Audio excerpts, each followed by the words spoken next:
The idea is to, because we are starting a new program, the AI Changemakers program. So we wanted to have this masterclass on what are the things that we're going to cover in this program, right? So if you look at this left side image, I've generated using Nano Banana, of course. Okay. AI ही जिंदगी है, AI मतलब जीवन, or AI is life. Okay. I picked this up from a gentleman who was wearing a t-shirt, okay, somewhere. I saw on his t-shirt it was written basically it was written in a language called Bengali language, from that we speak in states like West Bengal and some neighborhoods of Bengal. Uh, and I picked it up from there and I kind of created this image, which I really believe, I really advocate that statement. This is for anybody who wants to kind of work in the IT industry, or who wants to build a technology company or anything. Okay. Uh, Again, I have been repeating it for 1,000 times. A lot of people see there are two different types of people. Uh, one who wants AI to succeed, and the other who wants AI to fail. And definitely the first part of group will definitely win, because I have been advocating this for years and years when I was also a very young, a beginner in AI and ML space. There is no technology which is more powerful than AI today. Okay. And this statement can be justified. So that's why we are saying that anybody who is working, they should focus on AI now. Otherwise, there is no future. So Baki, if you want to do agriculture and all, feel free to do it. I mean, when I'm talking about the work that you do at in this IT sector, right? So this Changemakers Masterclass is all about building the AI confidence and creating an AI mindset. A lot of people, the categories in both working professionals and the freshers or students, they don't have an AI mindset, and there are different reasons for it. When you talk about working professionals, they are really in their comfort zone wherever they work. They whatever work they are getting from their organization, their team, their managers, in the entire hierarchy, they just do that because they have to survive. Okay. And there is nothing wrong in it. So we'll talk about it. And when it comes to students, they have been taught, okay, whatever the education system or the curriculum that has been designed by the university or whoever is the governing body, right? So this session will talk about the confidence and the mindset. Okay, it's not a coding session. It's not a hands-on session. We'll do a little bit of hands-on for sure, just to make it a bit interesting. And this is going to be an interactive session. Interrupt, ask questions, whatever you want to ask. Happy to answer any question on that. Why this session exists? Some of you are here because, of course, everybody wants to learn, right? Including myself, from each other. And some of you might be here due to the fear of, being sacked, or, probably you think my jobs will be taken over by this technology if I don't learn. So when you talk about the AI wave, a lot of people say that it's a hyped up technology. Maybe yes. Okay. And I mean, we'll talk about it. People say there's an AI bubble. There is never an AI bubble. It's always the uh, subsets of AI. Like, let's say if you're talking about LLM today or agents today, that's the bubble. It's not the AI bubble. AI is not a new technology. It's a very old tech. The word AI was coined in 1956 at a university.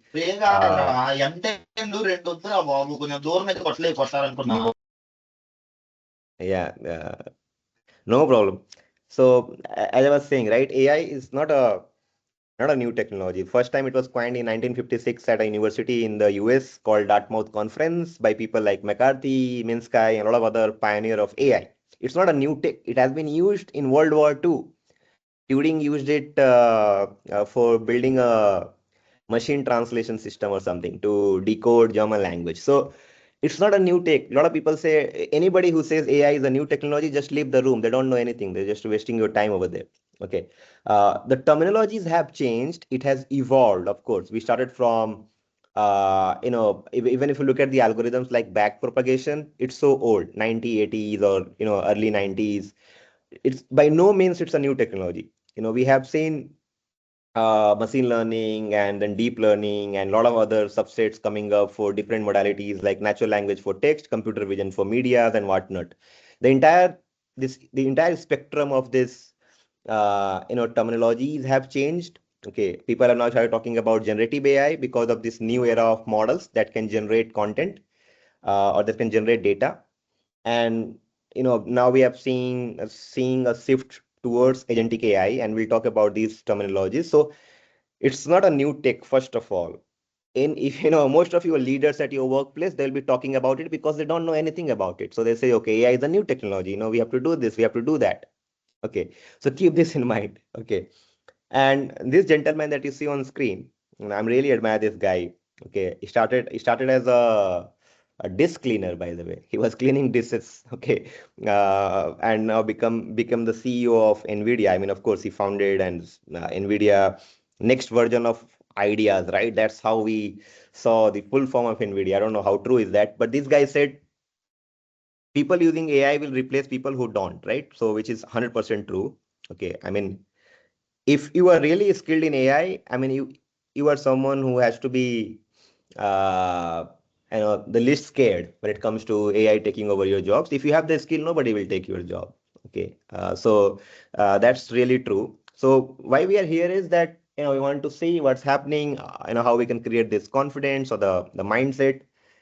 And if you look at this image, which is one of my favorite images, on the right hand side, this is not a concert by a rapper or a singer or a Hollywood artist or whoever.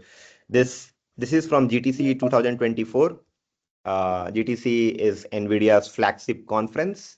They do it annually. It happens in San Jose, California. So previously people used to say that this crowd that you see can be only pulled off from people who are like who are doing concerts or who are artists. They can fill up the stadiums, but now the entrepreneurs are filling up the stadiums. The AI entrepreneurs or whoever is working in this field, they can fill up the stadium more than an artist can do today.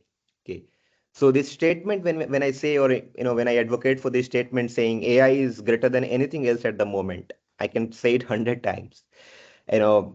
People like Cristiano Ronaldo has invested in Perplexity. So the investment has been pumped in. The people have given money, as a salary compensation or whatever that one cannot imagine. If you saw what Meta did to poach a lot of people in their new super intelligence lab, where they paid millions of dollars to just get people to create their team, which was more than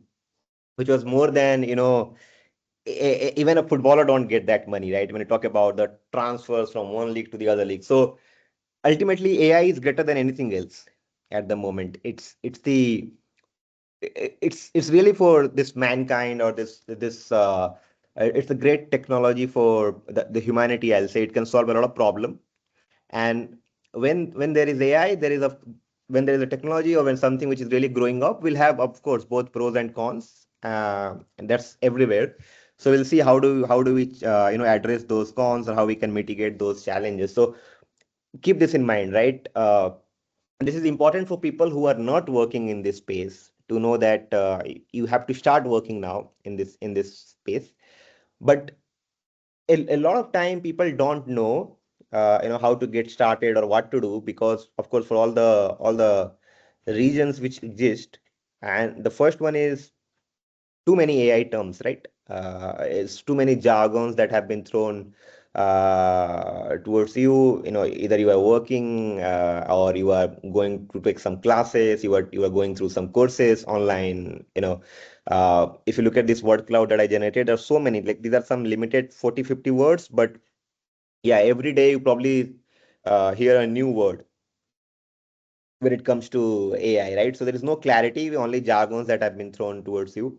So this is one of the major issues I have seen when I talk to people. They say that I really don't know what is difference between a prompt and a context, or what is let's say what is multimodality. People use the same word multimodal and multimodal, which is completely different. So these jargons kind of really a headache for people who are just starting in their journey in the AI field or say AI space. You tried couple of chatbots like Gemini, Claude, or ChatGPT, and you put some prompt and it starts feeling random. It's giving something. You are not saying a productivity gain. It's taking more time to kind of fix the generated output and whatnot. So that's also a problem. The one of the major issues that we see is more the AI anxiety. Okay, an AI anxiety really greater than excitement. A lot of people start with of course with a good excitement and energy in this field when they want to learn AI, but after a period of time, it's the anxiety which builds up and overpowers the excitement because they are lost. They feel lost when they start going deeper and deeper into this tech. So which is also an issue, right? And unsure what actually matters.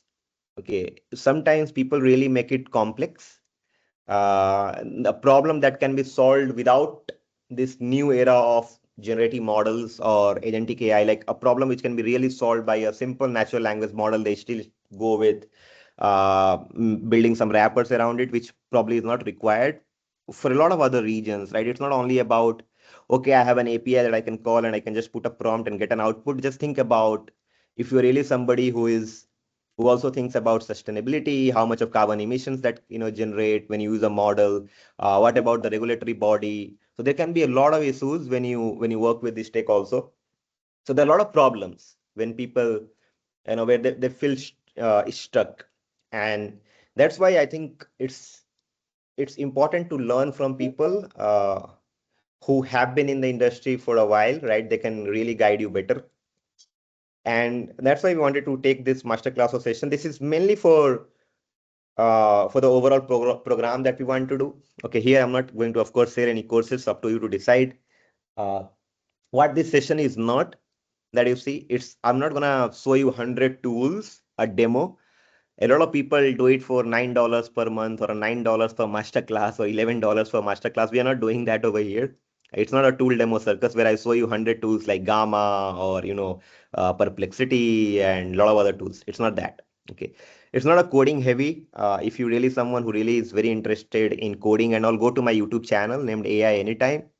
That's completely a tech-based channel, a very deep dive coding and the concepts and everything. But here we are not covering that.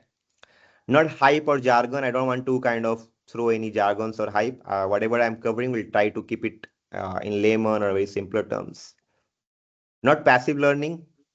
Okay, we are not doing any passive learning here. We'll be interactive. We'll be asking questions. And after this slide, I will take a pause and listen from you guys what you guys have been doing. There are 19 odd people. We'll see. Uh, the session is about a thinking system. I make sure that after the end of the session, you'll have a clear idea on how you can use this or whatever you want to do, what is the best way to do that. A practical roadmap. I'll show you a couple of roadmaps, Agentic AI roadmap or a 7 days roadmap for building an AI habit, and some confidence building reps we'll do some exercises, we'll talk. So I'll take a pause and see, if you guys, I'll just we'll see who are there. Okay. And maybe we'll listen from you guys, what you guys have been doing. Anybody who wants to volunteer to talk about your AI journey in brief, guys, just couple of minutes quickly. Who wants to volunteer?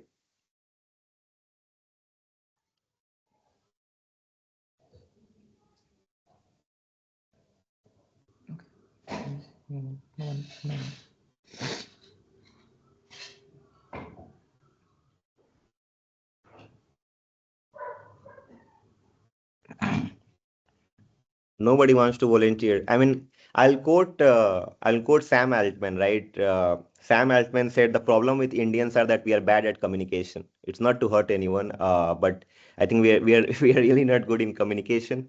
Uh, and I think if you look at, and he made that statement. If you really want to know where did he make that statement, he made it at a Harvard session a few months back when he said that Indians take a lot of time to narrate or convey a message. I think it's, guys, come on, communicate. It's okay to have a coding skills. Nobody requires coders in near future, right? So if you think that, okay, I'll only sit on my laptop and I'll just write some code and do some work, I mean, the time is is fading.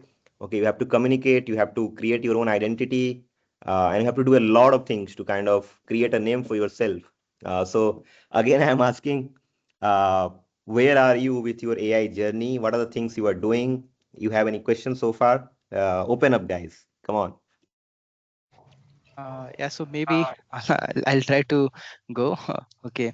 So my actually AI journey began in college, like during our third year or fourth year, around that time.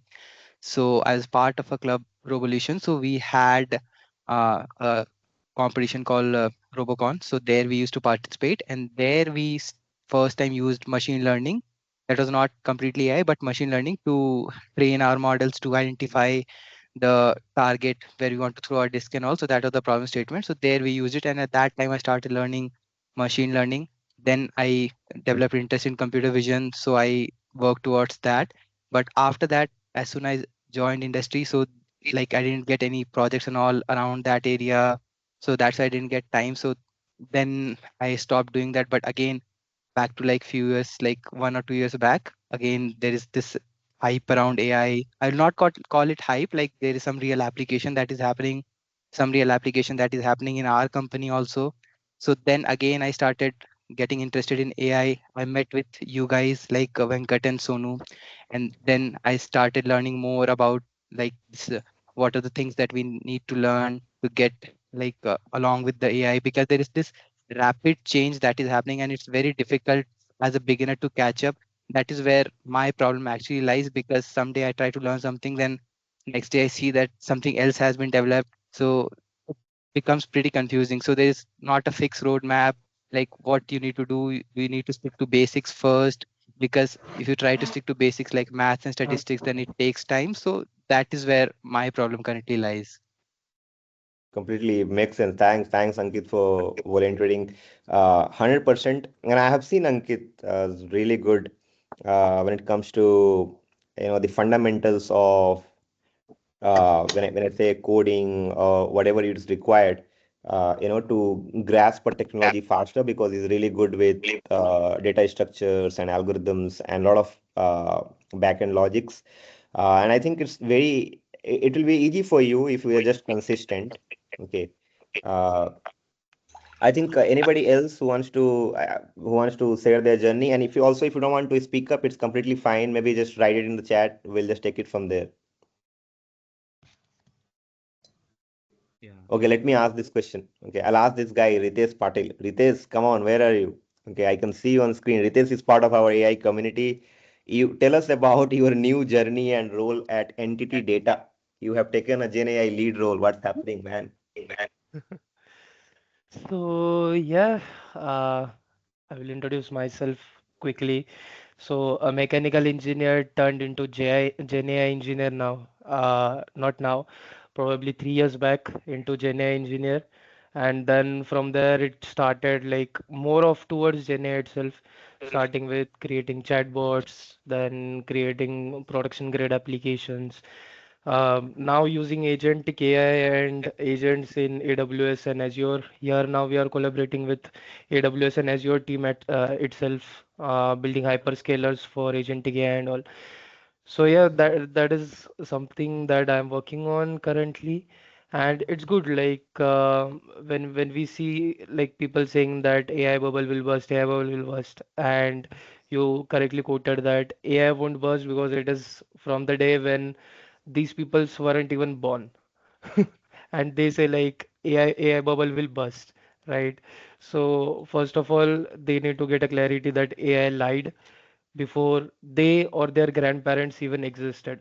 So no one can say like AI bubble will burst, but yes, some technologies might burst or they might boom for some years, but they will certainly get stabilized or get regulated, and all those things would be there as well. So correctly agreed with that. And apart from that, yes, started my journey from mechanical engineering, then turned into like a content writer first. So while writing content, I realized that AI would be something that I should grab up, and then my journey started with AI. So that's all about me. And currently, it's all agent, even like you quoted, right? Um, for small reasons, also we are building agents, and that is where the AI bubble will burst because that's not sustainable. Yeah, And and that is where leaders also want to think in a way like how small the problem is and how we want to solve it in a sustainable and reliable way. completely makes sense. I have known Ritesh for years now, it seems so many years. Uh, okay, all right. Anybody else wants to go? Otherwise, we'll go back on what we were doing. Anybody wants to share anything? Oh, Hello, sir. I have started using AI for my SEM exams, and, mm-hmm. and now I am applying it to build real world applications, including vibe coding, and I'm learning RAG agent based systems. Yeah. Very nice. No problem. We'll go back on what you were talking. Okay, so I'm just making sure if my screen is still visible. Okay, is my screen still visible? Yeah, it is. All right. The outcome is I will think clearly about AI. We will understand a little bit on agentic AI and how can we use AI daily, not occasionally, and then we'll leave with probably a 3 or a 7 day action plan. Okay, we'll see. So the first one is I'll of course skip this slide. Okay, I want to talk about this ecosystem design. Okay, when you talk about AI, it's from top to bottom approach. If you look at here on this screen, this table, if you see, it's a hierarchy. This covers the entire ecosystem of AI today. When you talk about AI today, I'll just let this somebody who's in, who is in. Okay, all right. Okay, so uh, this is a ecosystem. Like let's say if you are an end user, you will start with the application layer.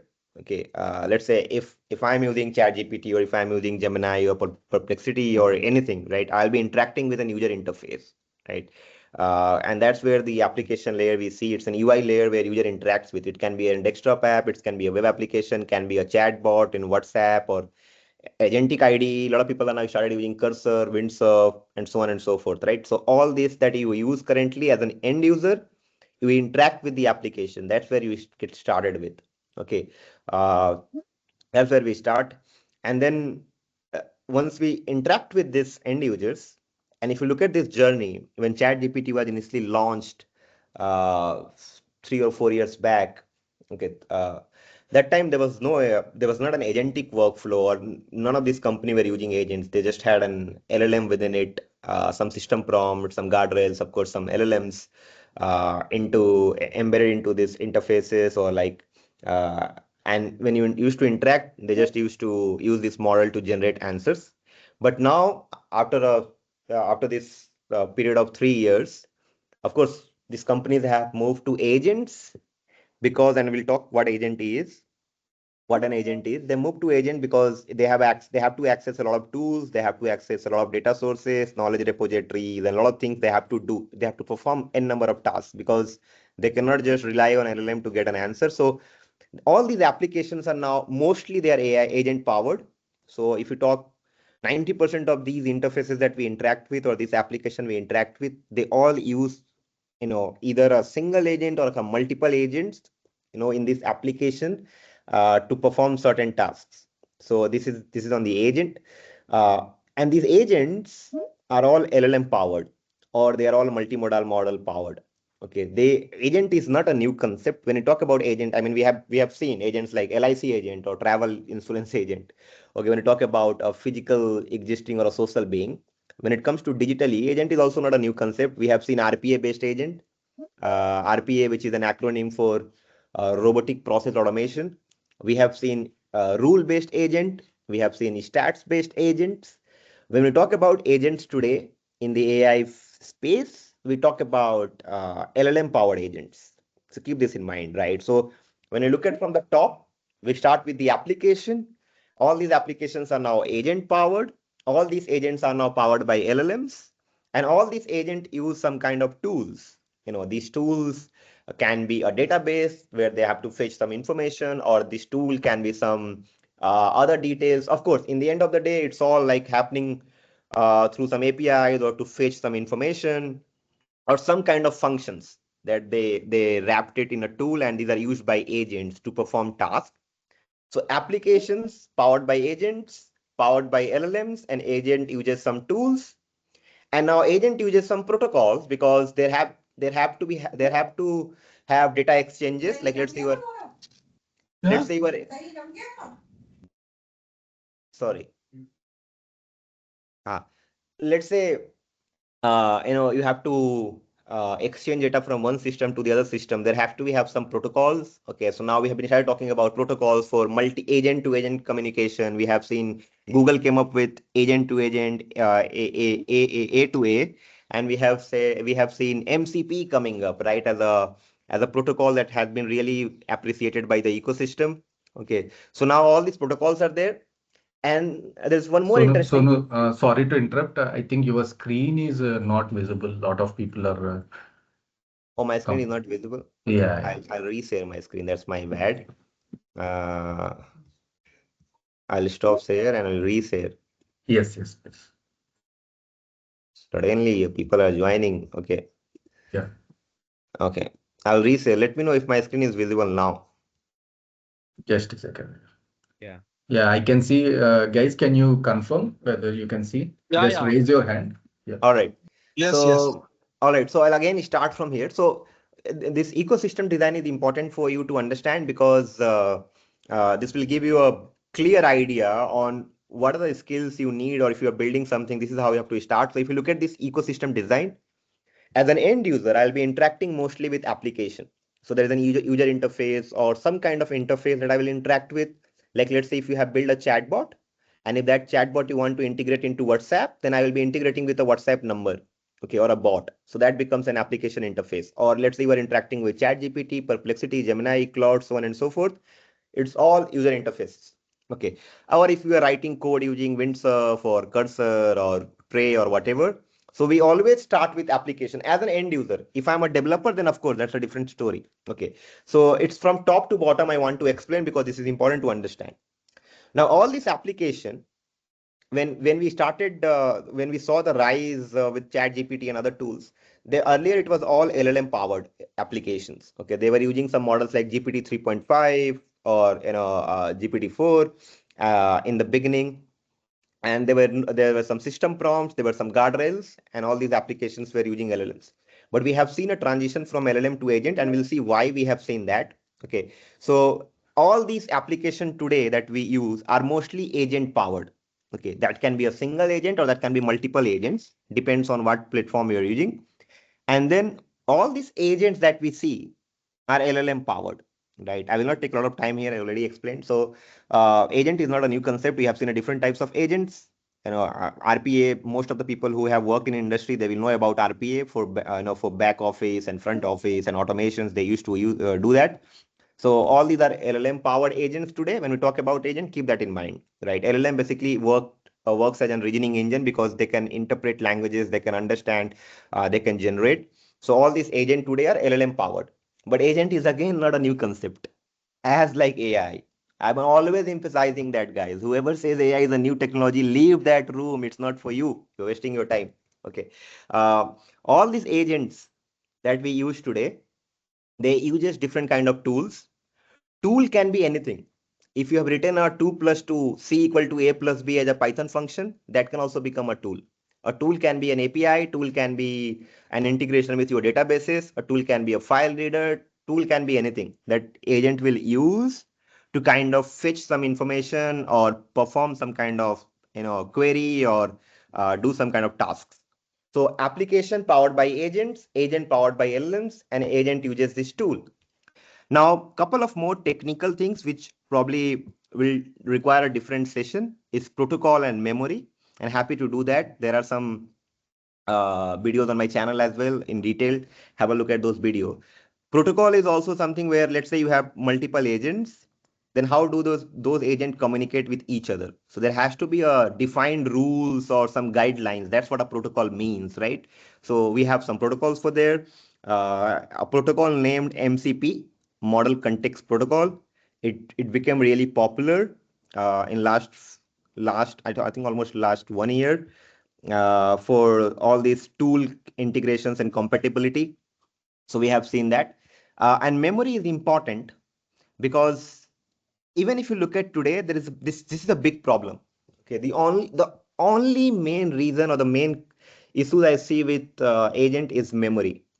I mean, memory fundamentally is a complex topic, right? If you look at humans, like I will not have the same memory, maybe guys like Ritesh or Raj or anybody has, right? People have their own different way they remember something or they memorize something. It all depends on how good their memory is. And same thing with agent. One of the most complex topics to kind of do research, and anybody who wants to do a venture or something in this field, have a look at that part where you can build better memory systems for agents. There can be different memory. There can be a short-term memory. There can be long-term context, long-term memory. There can be episodic memory. There can be different memories, right? There are already some companies who are working. Mem0 is one of my favorite memory system today. Look at Mem0. So this is an entire ecosystem. Start from application and then goes technically to protocols and memories and evaluations and a lot of other things. So this is the entire design. If you want to start something, these are the areas you have to look at today. There are a lot of others, subdomains that you have to cover. But yeah, this is an overall ecosystem design I wanted to cover. When you talk about AI confidence, I have seen a lot of time when I interact with a lot of people in who is trying to learn AI. See, you cannot learn everything, right? Like today also, I almost 10 years now. In next year, I will complete 10 years in summer in IT industry.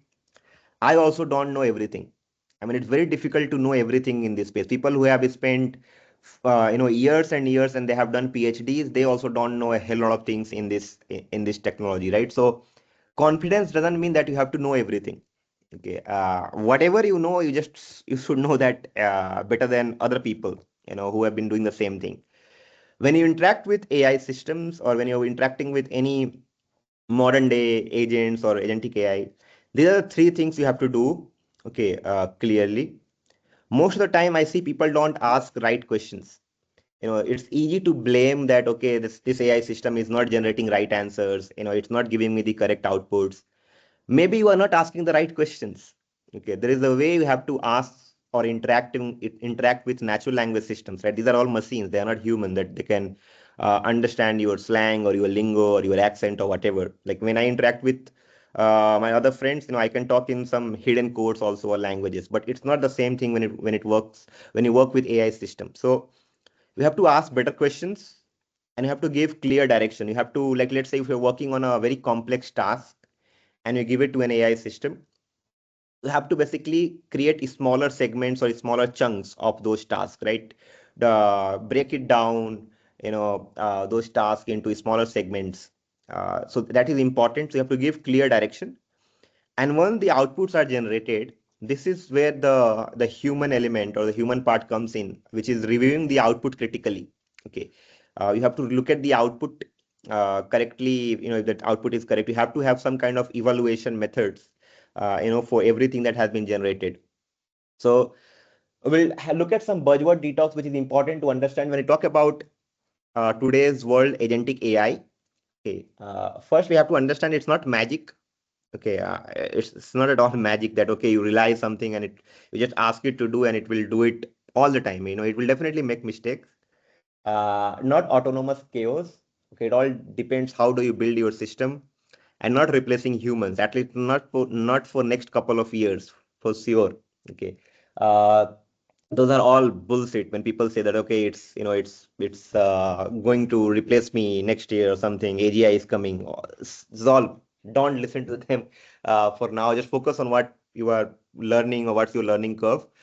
uh, like to highlight one important thing here. People have been using this words AI agents and agentic AI interchangeably, which is not true. Okay, the couple of fundamentals differences between an AI agent and agentic AI is that agentic AI has more autonomy. Okay, it's more autonomous than AI agent. AI agent is still based on very strict set of instructions, that you give it to the system. Okay, agentic AI will mostly have multi agents. They will have multiple agents into the workflows. Okay, there are a couple of major differences that we see. Okay, when you talk about agents, only three things fundamentally, right? An agent will have an LLM, okay, and will have tools. Can be a single tool, can be a multiple tool.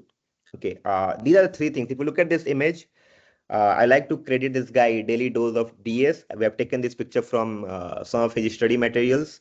Follow that guy, he's really good. Daily Dose of DS, data science. Okay, now this agent, LLMs, tool, and memory.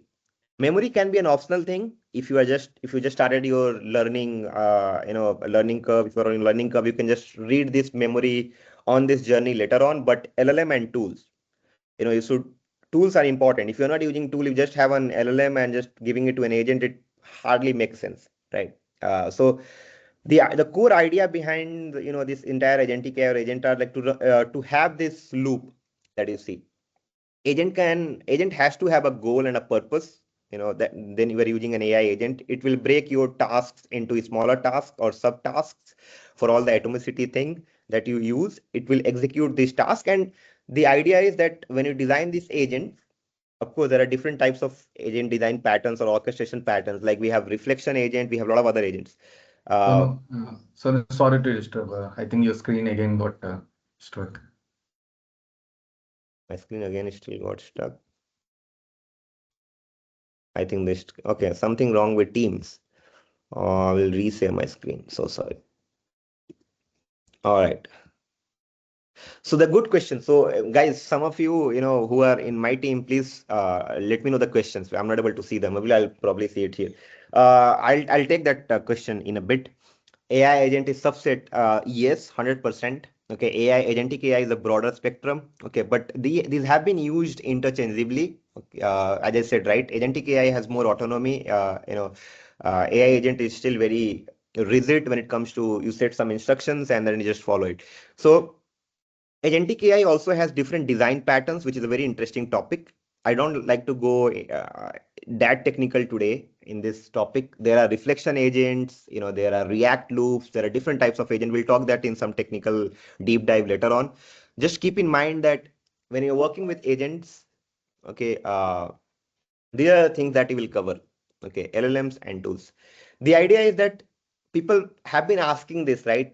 LLM versus agents. Why have we transitioned from LLMs to agents, which is an important topic to understand. LLM is smart. They are good with reasoning, but they are static. Okay. Like when LLM was started, if you look at models like in the beginning, GPT 3.5 or GPT-4 or Gemini 2 or 2.5 Flash, all these models earlier, they all have some kind of knowledge cutoff, right? They were trained on vast amount of data. The journey started with pre-trained model, and then they further fine-tuned for making it specialized. So all these LLMs in the beginning, they were all smart, but they're all static. They didn't have that capability of dynamic information discovery. They had to use some tools like web search. Like let's say, for example, if I ask what happened in the in that GOAT event where Lionel Messi is in India. He came to Kolkata. I think he was in Hyderabad the last night, but before that he was in Kolkata, and it was a disaster. So if you ask these kind of questions a few years back for this current information or the current news, it it had no idea. So that's why we transitioned from LLM to agent, where agent can use the same models, the reasoning engine we call it, the LLMs, but they will use different tools. Now they have the capability to use tools and think and act and synthesize the response in a better way. So that's the fundamental differences that you see between LLM and agents. Okay, LLM is a reasoning engine, cannot perform tasks. It cannot book a ticket for me, but agent can. An agent can go and look at your previous history. It can go to booking.com and look at your budget and everything and basically book the ticket for me if it has access to your other details, right? So that's the fundamental difference between an LLM and an agent. So this is important for us to know. We'll do this live. Okay, this is a simple agent example. I want to show that. Today we'll see that how we can use an agent flow to kind of automatically post to our LinkedIn. Because see, I always say, guys, content is the king. Okay, if you are someone who wants to make money, and there is nothing wrong in making money. Everybody, I think most of the people wants to make money, guys. So content is the king. If you want to make money, go in the content creation. Is a hell lot of money. Okay, if that is your goal. Okay, so we'll see how we can use these agents to automatically every day create LinkedIn post and post it to my LinkedIn pages. So we'll see that. Okay. Uh, there's a question. Running local model is still hard for many people having basic normal consumer hardware, making local agent using. This is correct. I mean, we have that. That's a good question, Srimona. That's a good thought. This gentleman has been asking that how can we run, or like, let's say he faces these challenges of running models locally. See, it's we have been saying, this new frameworks or new refinement that has come up that can help you run models on CPU. If we have been talking and it started from libraries or frameworks like Llama CPP, and now we all these wrappers are built around Llama CPP. We have been using OLlama or we have been using LM Studio. If you ask fundamentally, you can take a quantized model. Okay, just for people who don't understand technically in layman terms, quantized models are something that which have been compressed, okay, using some algorithms that can, let's say if you have a bigger model, you can reduce the size and run it on a CPU machine, right? So these are called quantized models. The fundamental formula is simple. Let's say if you have a 4 GB size model that you have, I'm still talking 4 GB, not the 4 billion parameters. Let's say if you have a 4 GB size of an LLM, you required and let's say if the model is like, if you have 4 GB, the model will be around 8 billion parameters or 7 billion parameters. You need 1.5x of RAM in your machine. So it would have almost one and a half or almost twice of your RAM in your machine to run it. So how do you run models locally is through OLlama and LM Studio and Llama CPP and a lot of other technologies, techniques which have come around. So we'll see that.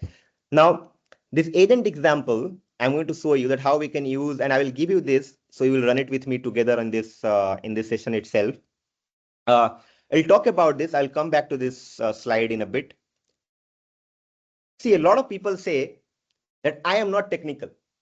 When we meet with our clients or when we meet with our partners or anybody I meet, they say, hey, I'm not technical. I don't know. I'm not an AI guy. Stop saying that. You know, if look at people like Henson Huang, right? Nvidia CEO. He was a dishwasher cleaner. He used to clean dishes. Okay. So if people like him who can come on this journey, right? I mean, stop saying I'm not technical. Nobody is asking you to be technical. You can still do it. Okay. In today's world, you you don't have to go and train models like Gemini 3 or GPT 5.2. Nobody's asking you to train an LLM from scratch.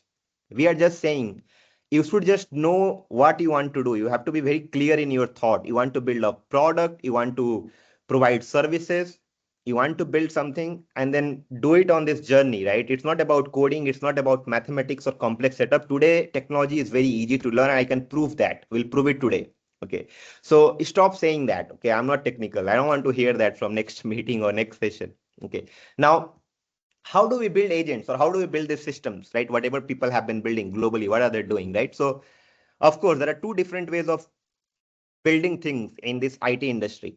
One is by writing code and the other is without writing code. So we call it code based or no code, low code, NCLC.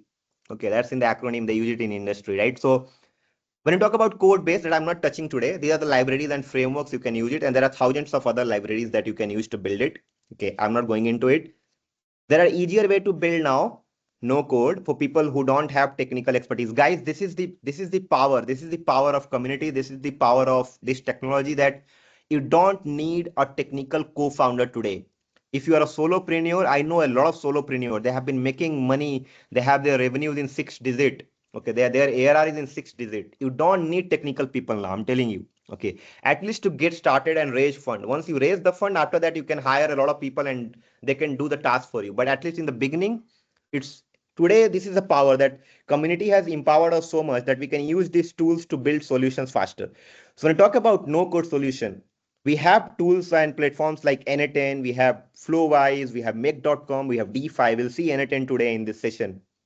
Okay.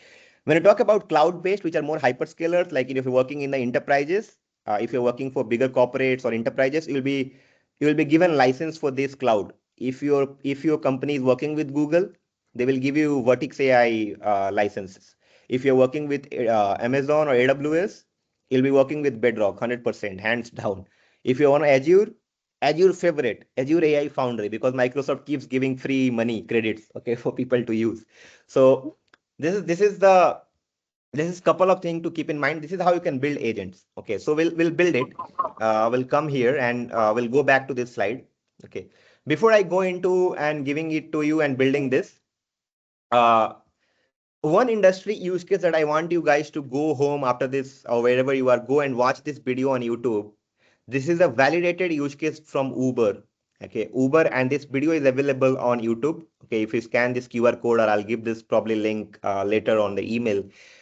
Uber has used, of course, they have generated 400 million lines of code. Okay, that's what they have talked. They have saved 21,000 hours. So look at the productivity gain. Okay, they have helped their developers save this time. 21,000 hours have been saved. And they have built, I'll give the YouTube link. Just give me a moment. Maybe just scan the QR on the screen. Just making sure if my screen is still visible, because earlier it was not. Can you Mm, guys see my screen? I guess it's on again section 3 from zero to confidence. Okay, then there's some slow. Okay, let me reshare. Uh, Let me reshare my screen. All right. Okay. So now you can see one industry use case. Yeah, it is. All right. So that's what I was saying. Like this is an Uber, validated use case, which is a real world use case. Basically, they built it for their developers. Nani has a question. Go again. You're raising hands. No, sir, no, sir. I'm just saying it is okay. Sorry. Okay.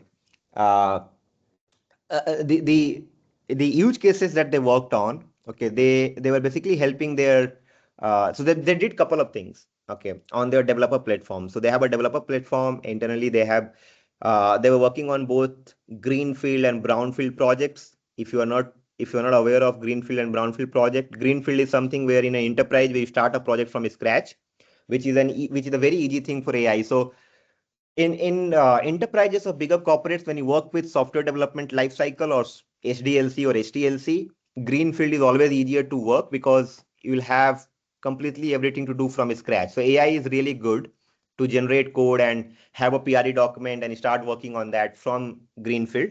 Brownfield is something where the project is already there. Let's say there is an existing project.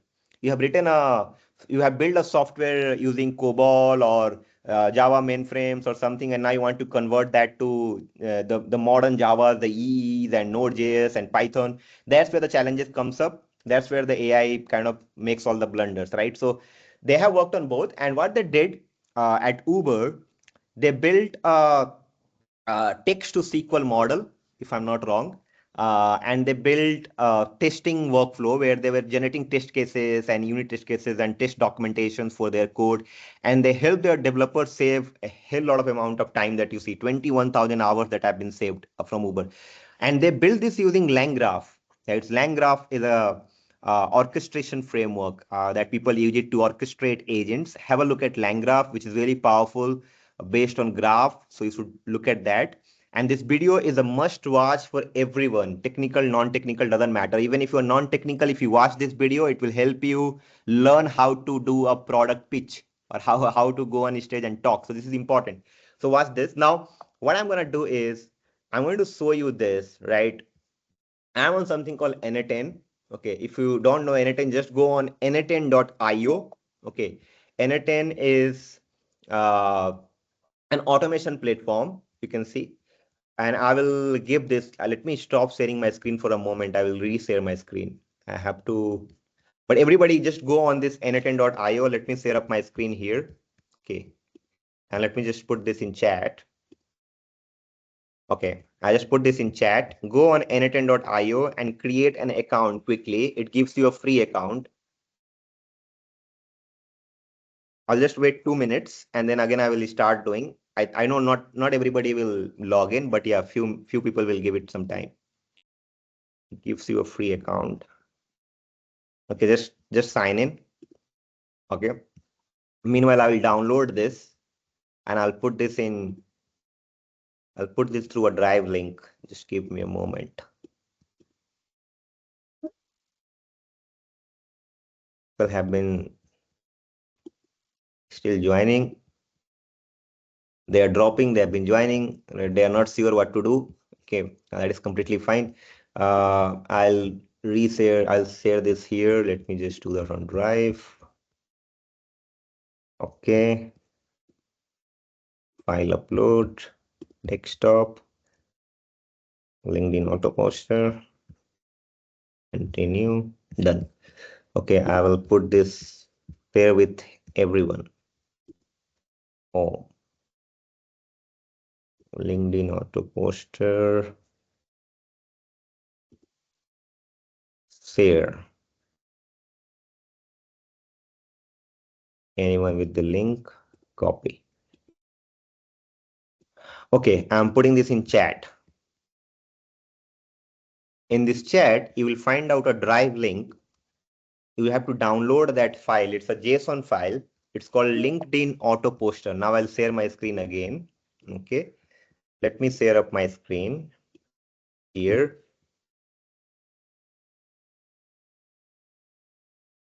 Okay, can you guys let me know if you can see my screen?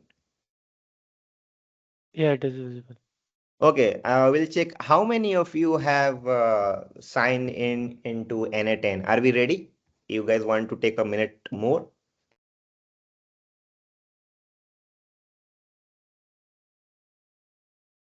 Just type if you are ready. Okay, Ikshit is saying he is ready. Ikshit is always ready. Okay, let me see it here in chat. Okay, only one person. I think it's fine. We'll not take a lot of time. Okay, we'll get into it. Okay, let's see. So I'll explain that anyway. It's not rocket science. Uh, See, what we are using is N8N. First of all, the credit goes to them for such a simpler name. Okay, N8N. Their elevator pitch is very simple. They say there is nothing that you cannot automate. That's their elevator pitch. You can automate anything with N8N. So if you have something like this as an elevator pitch, all the investors will invest, right? So this is a workflow automation platform, open source, completely open source, free of cost. You can self-host it and deploy it. Now, what does this do basically, right? If you look at here from left to right on N10, from left and to right, we have an agent that you see, and we have LinkedIn icon here. It says create a post. So basically what it does, when I execute this, it will post on my LinkedIn. So where does it post? On my LinkedIn. Let me show you here. I will go to one of my pages. This is one of my page. On this page, I'll come to post. And 10 hours back, 10 hours ago, you see this post. It says quantum is closing 2025 with real momentum. Here are a few notable threats in the quantum field. And it basically created this. Why I am doing this? Because this is a new page.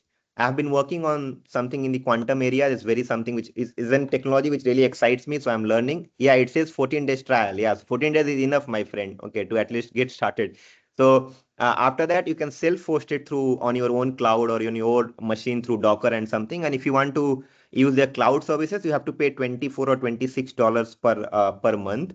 So, and I'll tell you why N10 is that good. Okay. Now this page, I don't post on this page myself because I don't have time to kind of manage a lot of my LinkedIn pages and YouTube and do my startup and work. I have to automate a lot of things.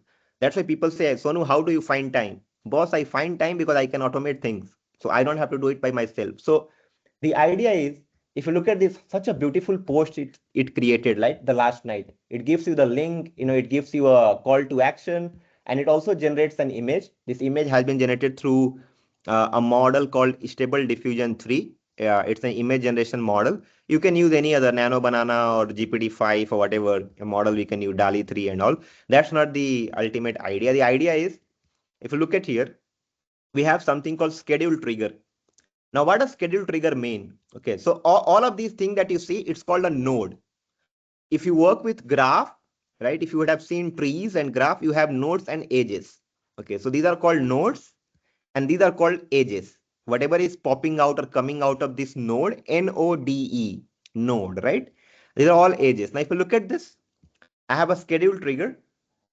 By the way, if some of you might ask this question that okay, I've downloaded the file. What should I do with it now? Okay, you have to click on this three icon here and call import from file. Okay, yeah. When you click on import from file, you can just import the JSON file that you downloaded, and it will show it like this.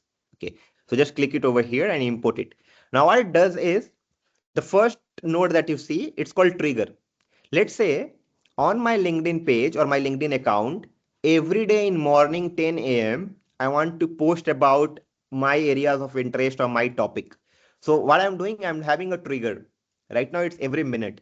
You can have an every day. Let's say I put it days, every days, and I put it at 9 a.m. So let's say I put it on 9 a.m. and I just click it here. So now it has scheduled trigger at 9 a.m. every day morning. Okay, automatic. The moment I make this active here and save it, automatically it will post it every day at 9 a.m. I don't have to go on my LinkedIn and start posting it. Okay, so I can automate. The next is an agent. If you look at this agent, okay, it has a very simple prompt. It says, you are an AI social media strategist, tasks with writing a professional yet engaging LinkedIn post. Use this tool to search about latest in quantum field. So I'm writing a very simple prompt, okay, that this agent can go through and do it for me. Now, as I said in the beginning, agent requires a model and tool. And see, memory is optional. I'm not having my memory over here. Okay, I don't care about memory for now for this workflow. But an agent require a model, an agent requires a tool. So for this model, I'm using an LLM. It's a chat model. I'm using this GPT-5 model. You see, it's called GPT-5, the model. So I'm using GPT-5 model. For this tool, I'm using a web search. So I have to search from internet because I want to write about quantum. So every day I need quantum topics. So I'm using something called Tabelai. So Tabelai is a tool you can connect your agent for the web. So it can fetch all the web data, from you. So this is what I'm doing. It's free to use. They give you 1,000 credits per month, which is enough, I believe. So this I'm using Tabelai. Now what I did, I used Tevlai over here. You can look at, I have given all the API keys and their endpoints and everything. Okay. Now you do not have to build this, guys. I already given you this JSON file. You just have to set your own credentials. Okay. Then I have some code. Forget about this code. Don't worry about it. If you don't understand, it's fine. This code is just to, clear or process some output, just to beautify the output. Okay. And I'm using something called stable diffusion. Okay. Just for generating the image. You can see it generates my image over here. So I'm using that. Now, and it generates create a post. So let's say I just try to execute and see if it does anything. So when I click on execute workflow, okay, this is how, and even if it fails, don't worry. If it fails, you will break it. You will break, you will learn, you will build. That's how the cycle is, right? So you can see this is how, if it all greens, then means it's working fine. If it reds, then you have to fix it. Okay. Now, the beauty of N10, let's say you want to make money. People have been making thousands of dollars using N10.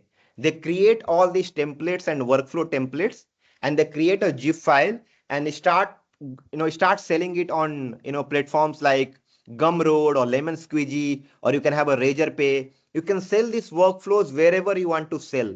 Okay, it's that doable. People have made thousands of dollars using selling these automation workflows. Let's say you want to automatically post on YouTube, LinkedIn. You want to create news channel, anchors, whatever, you can do that. Okay, anything is possible. Okay, using N10. So look at this agentic workflow. If all green, it means that, see now what I have done. In just a matter of 2 minutes, it fetched some latest information. It went on LinkedIn. If you go on LinkedIn, hopefully it have posted it. How do I remove this from here? Okay. Okay, I'll come back. I'll just have to refresh.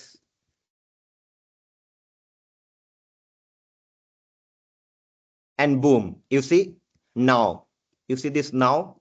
That's the power of N10. That's the power of this technology, that you do not have to kind of rely on a content creator, and you don't have to rely on a content creator and all, right? See, it posted with such a nice paragraph break. It all depends on prompt. How do you put the prompt? And this is not a prompt class. If you still haven't figured out the prompt, then you are too late in this journey, right? So honestly, I'm not going to tell you this, okay, it's never too late. No, it's already late if you haven't done that. Okay, to be honest. So it's all about prompt, and prompt is all how you write natural language query. It has to be well defined, very clear. Don't write thank you, hello, hi, and all. Just don't waste your tokens and money on that, right? So if you look at this output, it gives you, this should not come.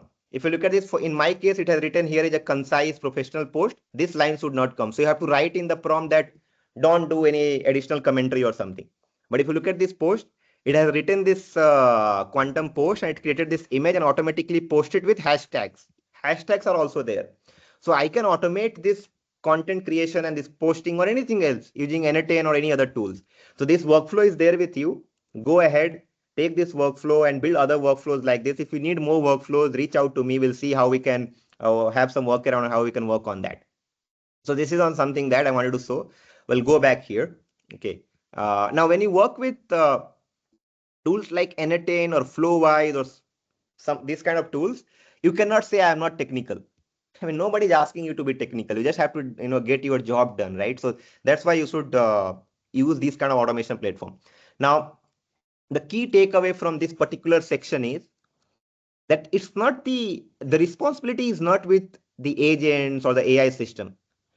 You stay in control. The human in the loop thing is very important, right? It's you are just delegating the thinking. It does your job. That's it. How do you evaluate? How do you create the instructions? How do you do it? Everything is with you. So the thinking is still with the agent, and the responsibility is with you. So keep this in mind. Okay, this is very important. Otherwise, we'll start creating wrong outputs if you don't check it your output continuously. So you have to have some kind of ops layer into it. You have to have observability. You have to have those kind of things into it, right? Now, where AI fits in our daily work, everywhere, at least digitally. Okay, I'm not going to talk about topics like physical AI and all, where we bring robotics and hardware. Like it can do a lot of things, in the physical world as well, in the physical space. But everything you do, at least digitally, AI can do that 100%. There is nothing that it can't do. At least when you interact with, when you're working with your system and whatnot. So digitally, it can do. The biggest problem with people that they are not aware about this AI tool. In the beginning, even Ankit was saying, right, that he has been learning one thing and the new thing is coming up. It's very difficult to cope up with this fast moving or this rapid changes or the transitions that we see with the tools, with the frameworks, with the tech. So left hand side, right hand side, if you see, these are right hand side is something that I use it mostly. I have stopped using the left hand side thing. So if you look at Comet, for example, a lot of people started using Comet browser. Perplexity has given it. Uh, I use GenSpark, okay, which I found it better than Comet. It's my individual feedback, my individual opinion. Maybe you like Comet more, up to you to decide. Gamma is a PPT tool, but I am someone who like Skywork because Skywork gives me more professional PPT than professional decks. It gives me enterprise grade decks. Gamma is pretty easy to kind of identify. If somebody shows me a PPT, I can easily tell you if it's generated from Gamma because it has patterns, it has some generic thing that it creates in every PPT. I just shown you N10, but I also recommend Flowwise. Flowwise is also a tool where you can build automations on agentic workflows. So Flowwise is also powerful. Again, very open source. So Flowwise is something that I really like. So look at the AI tools, but the question is, how do we find these AI tools? You cannot go on like always look at LinkedIn on Facebook and find out, okay, what the new tool that have been come out, or you go to Hacker News on YC. You're gonna do that, right? So there are some knowledge repositories, there are some tools repositories. There are only these two I will recommend, which is farther enough. Okay, one is there is an AI for that. Look at this, which is really good. And then there is Futurepedia. So if you come to, there is an AI for that, you can find thousands of tools. They have very good filters, they have categorizations, they have freemium, free, and everything. So that is there. And Futurepedia, which is also fine. Futurepedia, they have a very good community also. So keep this in mind as well. Now, this is the last segment where we talk about why most people forget AI after webinar. See, this might be one of the webinars for you, right? But I'll be keep doing these webinars, because we know what you want to do. So the idea is, if you have spent 90 minutes or 1 hour in this webinar, after this webinar, it should not be wasted, right? We have to keep on this journey, right? Keep doing, keep pushing whatever you are doing, right? You have to have a roadmap, and I will show you some roadmap today. I'm happy to give that roadmap to you after the session. Uh, Too much info is also not good. So people feel really overwhelmed when they have too much of information. And you have to have create an habit. There has to be an AI habit. Okay, so keep this in mind. Okay, which is important. This is a habit framework. This is not, of course, a proprietary framework, but I think this really helps. When you are working, when you are a beginner, if you want to learn this, take a small task every day or create a workflow, build an agent. Day 1 to day 5, you can create in a single one. Okay, you can do that. And then find out the time step. Look at the metrics. Is it improving your productivity? Is it really helping you? Because let's say one of the guys told me that, hey, I'm using cursor and it helps me create a lot of code. It helps me generate a lot of codes. But then later he realized that all those codes are, he has to refactor those codes because those codes had a lot of issues. The complexity was a challenge. It was not cyber safe. So he has to refactor it. So sometimes you have to again work on that generated code, and that takes more time. Okay. So that is something is there. Number 7, I'll take that question in a bit. Number 7 is lock your system. So this is a habit. Create a habit. You can use your own framework. It's the same thing.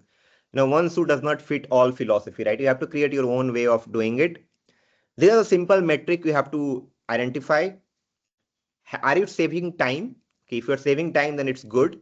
Okay, it has to improve your productivity, right? How many ideas you have generated? How many of output you have shipped? Because see, recently, Kunal, right? Kunal is the founder of Cred. He said on a podcast with Raj Samani that a lot of people are now coming into entrepreneur journey because they are scared of being laid off, or they think that there is no future in job. There is very uncertainty there. And that's why I think, which is a good thing, because you can become an AIpreneur. There's nothing wrong, right? It's not rocket science.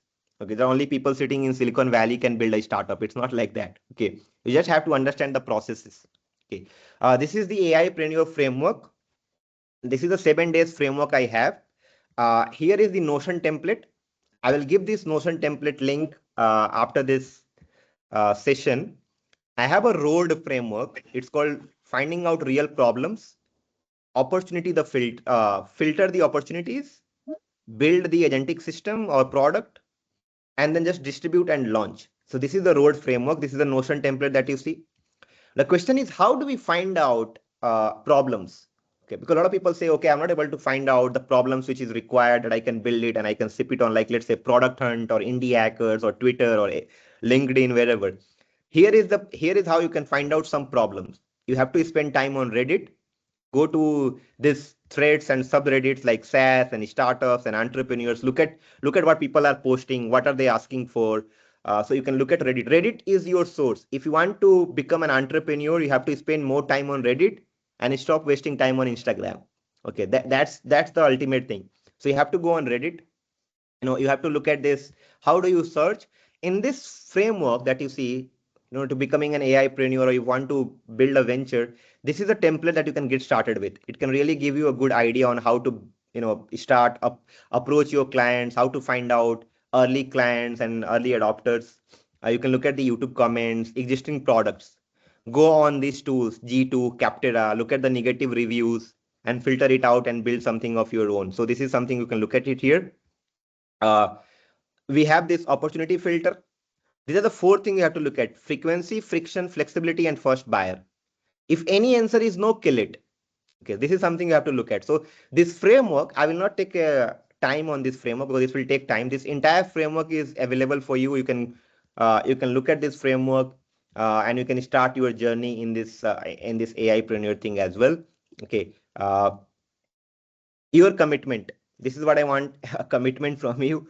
If you're really interested and if you're really serious about it. And I will ask this question, of course, we'll end this and we'll have some interaction. What is one tool you will launch this week? Trust me, guys, it's not that easy, right? There are so many of tools. Go to Lovable, go to Bolt, go to all these tools. I mean, it's not rocket science. I said in the beginning, right? Only Silicon Valley people can do it. Lovable, Bolt can help you ship product faster. At least the POCs. Once you raise fund, you can hire 100 people team. Nobody's stopping you to do that, right? So just find out the problem, build some proof of concept, go and promote it. It's all marketing game today. Trust me. Everybody is marketing. People who have no idea about AI, they started coming it out as an AI expert and they're talking about it. So if they can do it, you can do it as well, right? So this is something I want to know.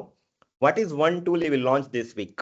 Okay, and let us know in the comment box. Okay, the final mindset shift. Uh, Again, AI won't replace you. Again, I'm telling you hundred of times. Someone using AI better than you might. Okay, so you just have to start using it. Okay, I'll take a moment and talk about my journey, and then I'll listen from you guys if there are any questions, your thoughts. Uh, Almost 10 years now. Okay, next summer I will complete 10 years in the industry. There was a time I was jobless. Okay, there was a time I had no jobs. Okay, in COVID times. Okay, my first venture was a failure.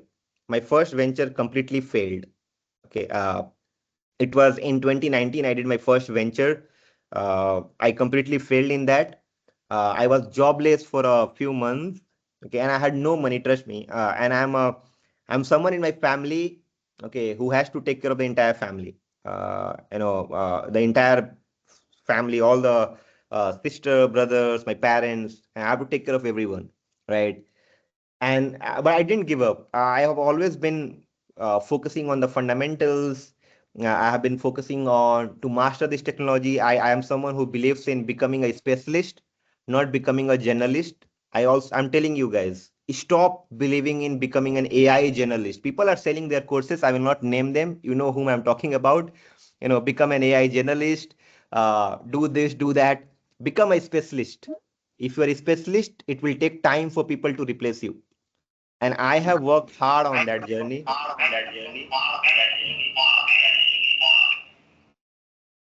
Kamal, can you be please on mute? Thank you so much. Uh, so the journey is interesting for me. So I started creating, and of course I worked in some corporate, some enterprises for experience. The life changed when I started creating content. And today, proudly, I can say I have more than 45,000 subscribers. Uh, and of course, we'll reach 100K. A lot of people don't like what I do on YouTube. They're, of course, jealous. They say how this guy is doing, how he's growing. And that's of course, that will be there always. But I'm telling again, I will reach 100K. I'll reach 1 million. I just have to be fit and alive. That's it. And nobody can stop that. So what I'm saying is consistency is the key. Whatever you are doing, be consistent. You cannot learn this in 1 month. Nobody can teach you AI in 1 month. People who are selling these courses, stop buying it. Okay, you have to spend time with the right person, the right builder mindset. People have the builder mindset. Go and work with them. It changed for me when I started doing YouTube. I found some guys. They connected with me. We built a startup, a very successful startup. We grown from zero to, of course, a lot of money that we kind of created as a valuation, but I had to leave that startup because of a lot of other reasons. And then we started working on Quadrix AI. We built this startup. Today we have more than 20 enterprise clients. We are funded startup. We are generating revenues.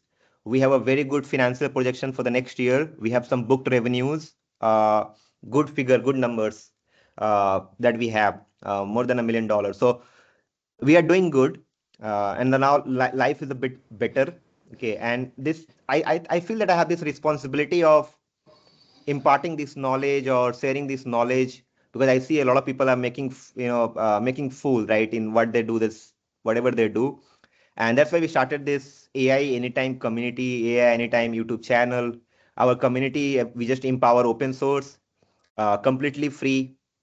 Of course, when we work on the bigger programs and all, there are some, of course, some professional charges and all, but mostly whatever we do AI research. Our research have been published in Nature, Frontiers, and some of the world's best journal. And we have been doing a lot of programs, and we have taken some initiatives like AI Gramsala, where we go to rural areas and do AI boot camps. So the journey has been good so far. The only reason that I have seen a little bit of success, there is a long way to go, that I have not given up. Okay, I believe in this consistency thing. Every day, today also I spend 2 hours to read and practice and code and do whatever I have to do. So I'll take a pause now, okay, and listen from you guys. I think we are on time, 3 minutes left, but we'll can extend to 5-10 minutes. I'll stop recording my screen and I'll see, if there is any doubt, any question, any thoughts. I'm all ears.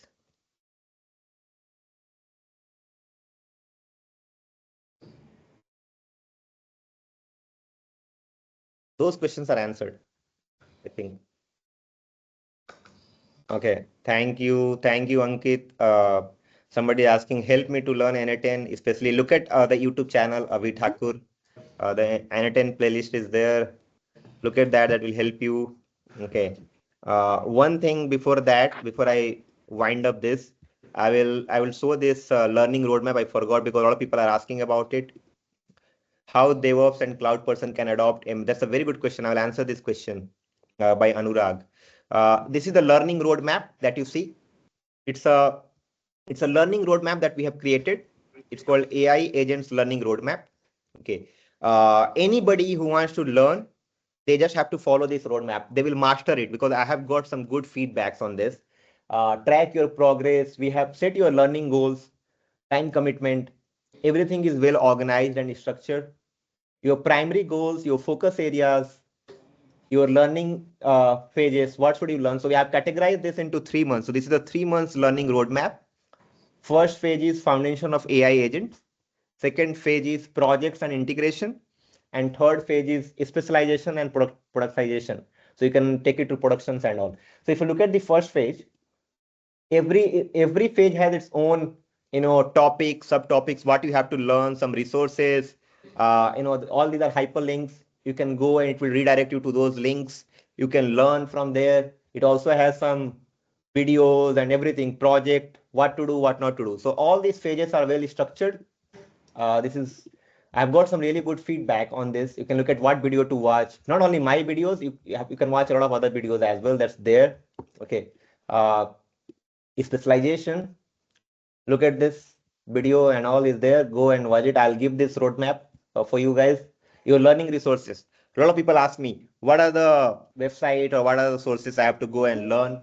Okay, you can look at the must-read guides, uh, the online courses, the YouTube channel to follow, the blogs and websites, the vibe coding tools, the communities you have to follow, agent builders, your video playlist, your agent portfolio, project portfolio, everything is there. So this roadmap, I'll give it to you guys. Have a look at this. This will be really helpful. And if you just follow this, you'll be in a good position to at least get started with this tech. Now I'll answer this question. Uh, how DevOps and cloud person can adopt ML and AI into his career. See, I mean, I think, if you're someone, okay. See, if you're on cloud, if you have DevOps experience, I think this will be a very killer combination if you learn AI. Okay, because the idea, Anurag, will be to work first with the hyperscalers. Like, let's say if you are a DevOps and a cloud person, go and explore tools like, let's say, if you're on Google, you can use Vertex AI. If you're on Azure, I told you in the beginning, you can use Azure AI Foundry. Because in the end of the day, all these hyperscalers and the platforms that we use, they're all drag and drops. There is no code. When you just have to configure and deploy a model and just use their APIs and start using it in your app. So you can use all of these platforms already available for you on this cloud. But the idea is that you take a problem statement. It's always do a reverse engineering when you want to learn this technology. Take a problem statement, spend your time solving that problem statement with your skill sets and see how you can use AI. Don't go into starting from prompt engineering and LLM and do it like that. That journey will be too big. The curve will become bigger. So start with a problem statement and solve that on the go and use these cloud services. That will be easier for you because you already understand cloud. So that's how you can do it. Aditya, go ahead. You had a question? Okay. Sure, Sam. Avi has a question. In they say in YouTube, they are not explaining clearly what it is, what it do of HTTP methods. I will definitely create a video. Okay, I'll create a video on that if you want me to create. Uh, how embedded system persons? Oh, that's a very good question by Nagendra Reddy. That's a good question because I think this is something I'm also spending time to learn. When you talk about embedded system, are you talking about this chips and devices like Raspberries and all, or what do you mean by embedded system? Can you just I hope that's the same, right? Yes, Sonu, Okay. same thing on. Yes, correct. So I think Nagendra, I think that's a very good question because I also spend a lot of time on learning that nowadays. I've been spending time with how do I bring LLMs or SLMs? We can have smaller models, quantized models, and can run it on Raspberries. right? And we can bring this to edge devices and we can solve a lot of problems. Like let's say some smart home automations or I am doing something at my office. We are building a food wastage classifier, something that we are doing. So uh, there are some resources that I can share with you. On my channel, I don't have that. Okay, I'll share you some resources where you can learn embedded system, how people are bringing LLMs and agents into Raspberries and NVIDIA Jetson Nano or something that's good. And I am also spending time on that. Okay. Thanks, sir. Mandar Appreciate Garu it. has a question. Okay. Yeah, hi, so hi, Sonu. Yeah, Hi, hi. nice meeting you. I have one question. Like, suppose person is having more than 20 years of experience, so how he can start AI, or which is the best way, or which is the yeah, just Very want to good question, understand. sir. Very good question. And I had this discussion with Venkat Garu every day. Let me show you that I would like to explain this in a bit better way because uh, okay, I'll show you here. Now, when there is a senior leader, sir, I think because 20 plus years experience people, they don't have to learn this technology the way the beginners or somebody who is learning. The reason is that you already have so much of experience about this enterprise apps and the solutions. I think the good thing will be to go into AI governance and risk management and like, of course, you should have an understanding. I'll show something here on my screen. Let me just share up my screen here quickly. Let me just share this. Okay. Let me know if you guys can see my screen. Is my screen visible? Uh, this is this is called Agentic AI Governance and Risk Management Toolkit. We have designed this for people who have more than 20 years of experience because they already have so much of experience about legacy system, enterprise, and pre-sales and whatnot. How can they get started with these things? So look at we have a foundation thing, the core pillars people have to understand, operations, responsible AI, risk management, these things. So what I'm trying to tell you is that you can spend some time with AI tools, of course, for sure, the tool that the repositories I told you. But then you look at the bigger picture because you will be looking at the architect thing, you'll be looking at the risk management. You'll not be going to write code and develop agents and all. Probably you'll be doing Probably you'll be doing how to manage those agents and how to govern those agents. So I will share this with you. Okay, this toolkit. Spend some time with it, and then we can have discussions later on also. Okay, on if you have any doubt. Okay. There is any more question? Yeah, thanks, Sonu. Thanks. No problem, sir. Any more questions? Okay. There's a Can question. I ask? Kamal, can I ask? Please, please. Yeah, yeah. See, if you look at a person like me who are in industry, especially in engineering industry for more than 25 years, and suddenly we see something an AI revolution and all. So how do we can understand that in our day-to-day work, in our project management? So how can we leverage the AI or this automation without knowing much of this behind the scenes kind of a thing? Is there any ready things available? Just click and even with the kind of a payment also. So something readily available which we can just get into our workflow directly from that particular site Yes. or maybe. No, absolutely. I think that's a very good question, Kamal. Sir, I think we do have. So I mean, for project management also, we have created workflows where we connect with tools like Jira, Confluence, ServiceNow, and a lot of other tools where we automatically fetch the tickets and resolve the tickets and close the tickets and do better project management also, creating documentations and all. We do have those workflows available with us. Okay, if you are someone who is in Hyderabad also, we'll invite you to some of our sessions that we take for working professionals. We take some sessions. Okay, if you are interested to have a session sometime, come over. Yeah, as We'll Venkat is well known to me. Venkat is come like if you identify me from CI. Sorry, I'm in very casual attire today at Sunday at home.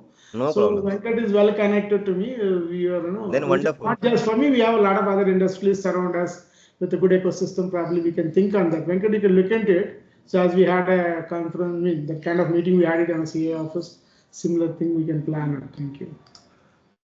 No, no. Wonderful, sir. I think absolutely I will get in touch with Venkat, sir. and we'll plan something for you and your people. Let us know. We'll connect offline. There's a question from Umar. Okay, Umar says, in this age of generative and agentic AI, do we still need to learn basics like maths, ML, DL, since companies like Google has launched anti-gravity, total vibe coding and stuff?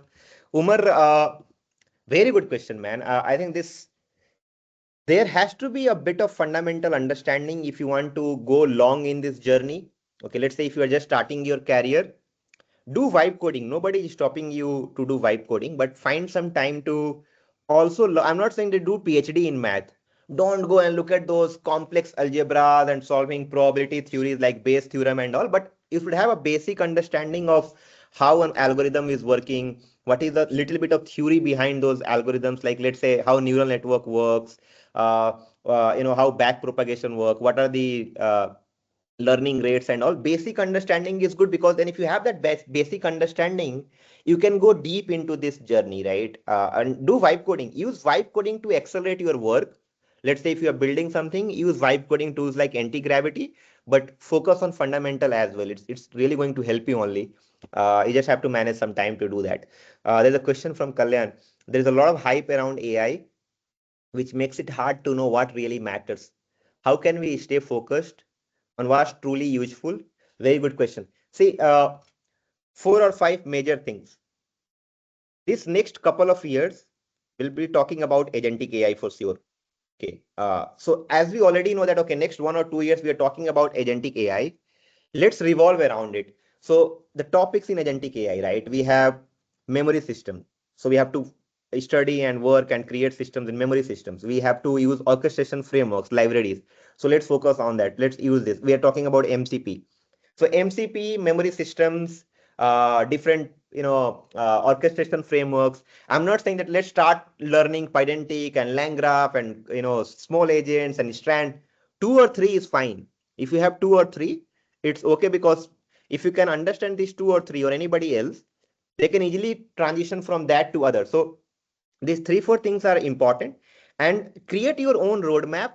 This is for not only for Kalyan, who is of course who's good in what he's been doing, but other people. For beginners, you create your roadmap, stick to that roadmap. If you have a 3 months plan, do that. If tomorrow Google release something, don't jump from what you have been doing to that because everybody else is doing that. No, don't do it. I mean, look at that, but don't change your route. So keep that in mind. Okay, I think we have good enough question. Is there any more questions? Otherwise, I think we are good.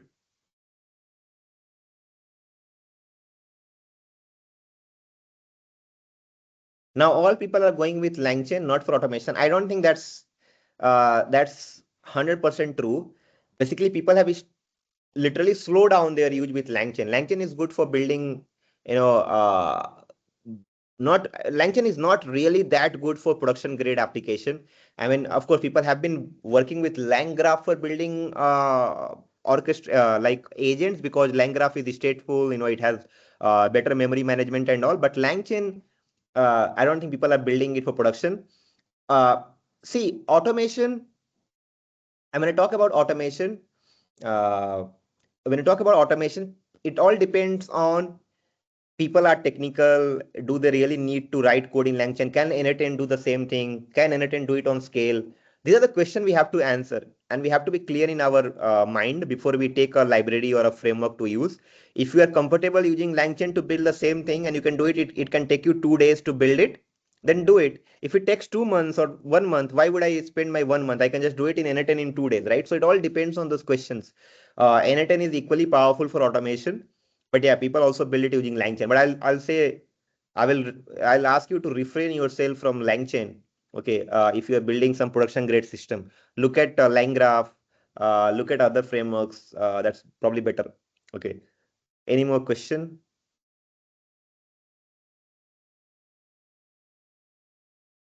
Okay, I think. Can you share the roadmap? Yeah, I will definitely share the roadmap. Okay, all of you will get that over an email, the same email you have registered. Okay, we'll share you these. We'll also share you a 7 days and a 3 days program that we are doing. Okay, we also do it online and we also do offline. So we'll put that there as well. Okay, definitely we'll do that. And come to office, guys. If you are in Hyderabad, feel free to visit our office. We are in Madhapur. Okay, we are a growing startup. We have so much of opportunities for all of you. We'll see how do we work together. That's it. I think we are good. Thank you so much for joining this session. It was really pleasure hosting all of you. It was great connecting with all of you. Wait for the emails, and if you have any question, doubts, or feedbacks, let us know over the email, and you can reach out to me through my social media channel.